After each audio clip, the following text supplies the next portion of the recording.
मित्रांनो नमस्कार, महायोजना दूतमध्ये तुमचं स्वागत आहे। मित्रांनो, मागेल त्याला सोलार योजनेअंतर्गत जे आपण फॉर्म भरले आहेत आणि फॉर्म भरून जे शेतकरी वेंडरच्या प्रतीक्षेत आहेत त्यांच्यासाठी काहीसा याच्यामध्ये एक गोंधळाची परिस्थिती निर्माण झालेली आहे। आता मागे 2 दिवसापूर्वी बऱ्याचशा शेतकऱ्यामध्ये एक चर्चा झाली होती, एक हे झालं होतं की मीरा नावाची एक कंपनी जी आहे ते ॲड होणार आहे म्हणून। ती कंपनी जी आहे ते ॲड झाली सुद्धा, फक्त SC आणि ST या कास्टसाठी जी आहे ती कंपनी ॲड झालेली आपल्याला पाहायला मिळाली। परंतु यामध्ये झालं असं की वेबसाईट 2 दिवस डाऊन होती, म्हणजे शनिवार रविवार यामध्ये वेबसाईट डाऊन होती आणि त्याच्यामध्ये बऱ्याचशा शेतकऱ्याचे मेसेज आलते की सर मला ही ऑटोमॅटिक कंपनी जी आहे ते माझी सिलेक्ट झाली आहे आणि मला काही समजत नाही, मी स्टेटस चेक केल्याच्या नंतर जे आहे ते मला वेंडर इन्फॉर्मेशन रिसिव्ड अशा पद्धतीत त्या ठिकाणी स्टेटस दाखवत आहे। मला वाटलं एखाद्या शेतकऱ्याचा असेल, परंतु आतापर्यंत जवळपास 30 ते 40 शेतकऱ्यांचे मला कॉल आले की माझी कंपनी ऑटोमॅटिक जी आहे ते सिलेक्ट झाली आहे आणि 2 दिवसानंतर त्यांना जे आहे ते ओसवाल या कंपनीचा मेसेज आला आहे। नेमकं ते का मेसेज आलेले आहेत आणि अशा शेतकऱ्यांना नेमकं काय करायचं आहे पुढं, तर त्या संदर्भातला जे आहे त्या छोटासा एक व्हिडिओ असणार आहे। व्हिडिओ शेवटपर्यंत पहा। तुमच्यासोबत असं झालंय का, हे असं झालं असेल तर तुम्हाला त्याचं काय करायचंय, त्या अगोदर तुम्ही महायोजना दूतवर जर नवीन असाल तर चॅनलला सबस्क्राईब करा।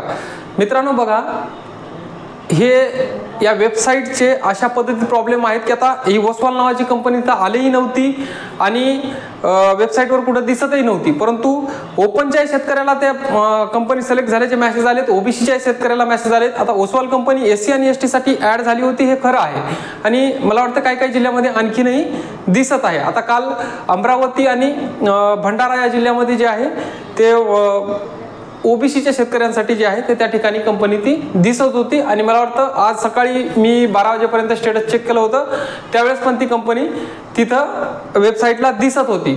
मग आता हे नेमकं असं झालंय कसं, आता मी विचारण्याचा प्रयत्न केला तर त्यांच्याकडून जे आहे ते प्रशासनाकडून असं सांगण्यात आलं की अशा पद्धतीत काही होऊ शकत नाही। परंतु मग आता हा होऊ शकत नाही तर हा वेबसाईटचा घोळ आहे का? मग कंपनी सिलेक्ट झाली, शेतकऱ्यांना मेसेज सुद्धा आलेले आहेत। शेतकरी मित्रांनो, तुमच्यासोबत जर असं घडलं असेल आणि असे तुम्हाला मेसेज आले असेल तर शांत बसू नका। कृपया तुमचा जो काही वायरमन आहे त्या वायरमनच्या ॲप्लिकेशनमध्ये तुम्ही जाऊन तिथं स्टेटस चेक करा की तुमचं स्टेटस काय दाखवत आहे, वेंडर इन्फॉर्मेशन रिसिव्ह दाखवतंय का। हे दाखवत असेल तर हे तुमचं योग्य आहे आणि जर त्या ठिकाणी तुमचं स्टेटस काही दाखवत नाही, कारण 1-2 शेतकऱ्याचा विषय झालेला आहे की त्या शेतकऱ्यांना तिथं ब्लँक दाखवतं स्टेटसमध्ये जे आहे ते वायरमॅन ॲप्लिकेशनमध्ये पूर्ण त्यांचं स्टेटस ब्लँक दाखवत आहे, त्या ठिकाणी काहीही दाखवत नाही। त्यामुळे जे आहे तर शेतकरी बांधवांना एक सूचना आहे की तुमचं जे आहे स्टेटस वायरमॅन ॲप्लिकेशन असो किंवा महावितरणचं जे काही त्यांचं पोर्टल आहे त्यांच्याकडे जाऊन तुम्ही तिथे बघा की बाबा माझं स्टेटस नेमकं काय, मला ऑटोमॅटिकली मेसेज आलेला आहे। आता हे मेसेज का आले ते याचं उत्तर कुठंच मिळालेलं नाही। मी खूप प्रयत्न केले, मेल केले, कॉल केले। आता ते ITच्या लोकांकडून काही डेटा मिसमॅच झाला होता का, मग कंपनीसोबत अटॅचमेंट मॅच करता वेळेस काही शेतकऱ्याला मेसेज ऑटोमॅटिक गेले, वेंडर सिलेक्ट झाला, तो आता ते बॅकएंडचं जे डेटाबेसवर काम करणार आहेत लोक त्यांनाच ते समजू शकेल, कारण जनरल व्यक्तीला तो माहिती त्या ठिकाणाहून तो देणार सुद्धा नाही, कारण OTP नाही, काहीच नाही। ह्या अशा घोळ जे झालेला आहे की OTP न घेता वेंडर सिलेक्शन झाला म्हणजे तो सॉफ्टवेअरच्या डेटाबेसमधूनच झालेला आहे। कारण जो व्यक्ती जो आहे हो सॉफ्टवेअर डेव्हलप करतो, ज्यावेळेस आता वास्तविक पाहता कंपनी ॲड करणं म्हणजे हे डेटाबेसमध्ये तर नसायलाच पाहिजेत, परंतु आता बऱ्याचशा वेळा कळालं होतं की हे डेटाबेसमधून कंपनी ॲड करतात म्हणून। आता डेटाबेसमधून जर ॲड करत असतील बॅकएंडला आणि शेतकऱ्याचे काही MKMT ID आले किंवा त्याच वेळेस ते शेतकरी सर्च करत असतील, अशा वेळेस जे आहे ती कंपनी डायरेक्ट त्याच्यामध्ये हिट होऊ शकतं, कारण ज्यावेळेस कोडिंग करतात ते तर त्यावेळेस ते जर नंबर हिट झाला आणि त्याला जर कॉलबॅक भेटले तिकडनं तर ते तशा पद्धतीत प्रॉब्लेम होऊ शकतो। परंतु मग ही खरंच तुमची इन्फॉर्मेशन कंपनीकडे गेले का तुम्हालाच व्हर्च्युअली ते मेसेज आलेले आहेत हे तुम्हाला चेक करणं गरजेचं आहे।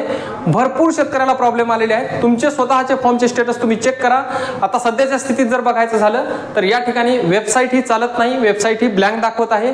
या वेबसाईटचा खूप मोठा प्रॉब्लेम आहे, कारण IT टीम एकदम असं मला वाटतं की यांची नेमकी IT टीम करते काय, एवढं मोठं काहीच नॉर्मल सॉफ्टवेअर आहे, काहीही नाही। हा फॉर्म एक डिझाईन केलेला आहे, तो फॉर्म सर्च करणे आणि तेवढा डेटा मॅनेजमेंट करणं सुद्धा यांना होत नाही. म्हणजे नेमकं काय समजायचं की एवढं मोठं जे पोर्टल आता चालवतोय, शेतकऱ्याला जवळपास 10 लाख पंप द्यायचे आहेत, हा सगळा गोंधळ एवढा करायचा आहे आणि साधं पोर्टल सुद्धा व्यवस्थित डिझाईन नाही. म्हणजे एक शोकांतिका आहे.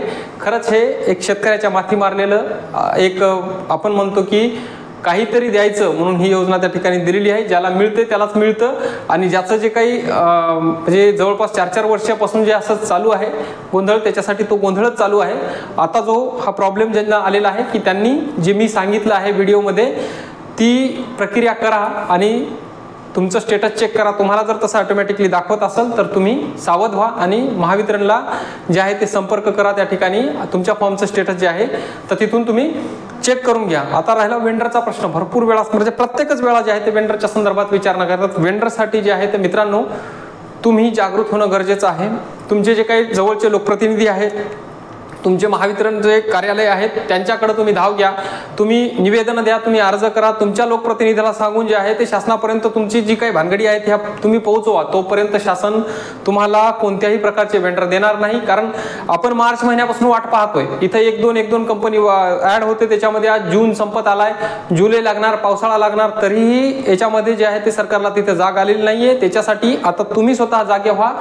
तुमच्या लोकप्रतिनिधीच्या माध्यमातून तुम्ही निवेदन द्या. जिल्हाधिकारी कार्यालयाला, महावितरणाला, तुम्ही मंत्र्याला लेटर पाठवा. तर ह्या गोष्टी ज्या आहेत ते फॉर्म भरलेले आहेत याच्या पुढे मार्ग लागणार आहे. नाहीतर हे फॉर्म तशाच तसे पडून राहणार आहे. शासनाला तुमचा पैसा वापरायला भेटतोय, शासन निवांत आहे, कोणत्याही प्रकारची काळजी करण्याचं तिथं शासनाला कारण नाही. शेतकरी शांत, त्यांना वाटत झोपून आहेत, शेतकऱ्याला काही गरज नाही.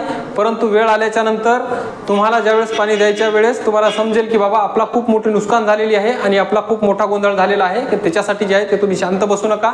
वेंडरसाठी जे आहे ते सर्वांनी जागे व्हा, जागृत व्हा आणि तुम्हाला जे आहे ते तुम्ही ज्यावेळेस रडत त्या सरकारकडे गेल्याशिवाय ज्या प्रशासनाकडे गेल्याशिवाय तुम्हाला तिथून मार्ग मिळणार नाही, तुम्हाला वेंडर उपलब्ध होणार नाही. त्यामुळं तुम्ही शांत बसू नका. ज्या पद्धतीने होईल, ज्या परीने होईल, तुम्ही 5, 10, 20 शेतकरी जमून शासनाकडे त्या गोष्टीचे निवेदन देत चला. तर तुम्हाला जे आहे त्या ठिकाणावर न्याय मिळणार आहे.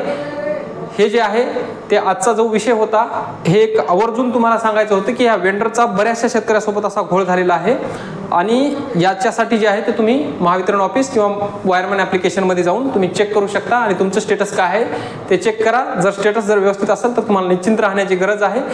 ज्यामध्ये तुम्हाला जर दाखवत असेल तिथं खरंच वेंडर सिलेक्ट झालेला आहे आणि वेंडरचं नाव तिथे जर दाखवत असेल तर तुम्हाला कोणत्याही प्रकारची काळजी करायची गरज नाही आहे त्या ठिकाणी. एवढीच माहिती आजच्या व्हिडिओमधून तुम्हाला द्यायची होती. व्हिडिओला आवडला असेल तर व्हिडिओला लाईक करा आणि इतर शेतकरी बांधवांबरोबर व्हिडिओला शेअर करायला विसरू नका.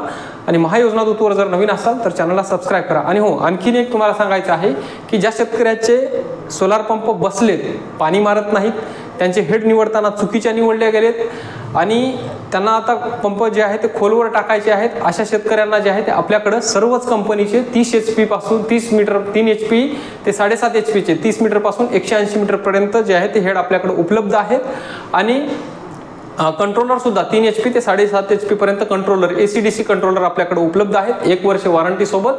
आणि पंप जे आहे ते सर्वच कंपन्याला मॅच होतात. त्यामुळं तुम्हाला पंप जर चेंज करायचे असतील, हेड चेंज करायचे असतील तर आपल्याकडून तुम्ही चेंज करू शकता. स्क्रीनवर जो नंबर दिलेला आहे त्या नंबरवर आमच्याशी थेट संपर्क साधून जे आहे ते तुम्हाला हे हेड चेंज करता येतात. आमचा जो आहे तो तुम्ही कोणत्याही जिल्ह्यामध्ये जरी असले तरी आम्ही तुम्हाला जे आहे ते कुरिअरने किंवा ट्रान्सपोर्टने जे आहे ते त्या ठिकाणावर तुम्हाला ते हेड जो पंप आहे तो पोहोचवला जाईल. तर स्क्रीनवर दिलेला जो नंबर आहे त्याच्यावर तुम्ही संपर्क साधून जे आहे ते अधिक माहिती त्या ठिकाणी घेऊ शकता. धन्यवाद.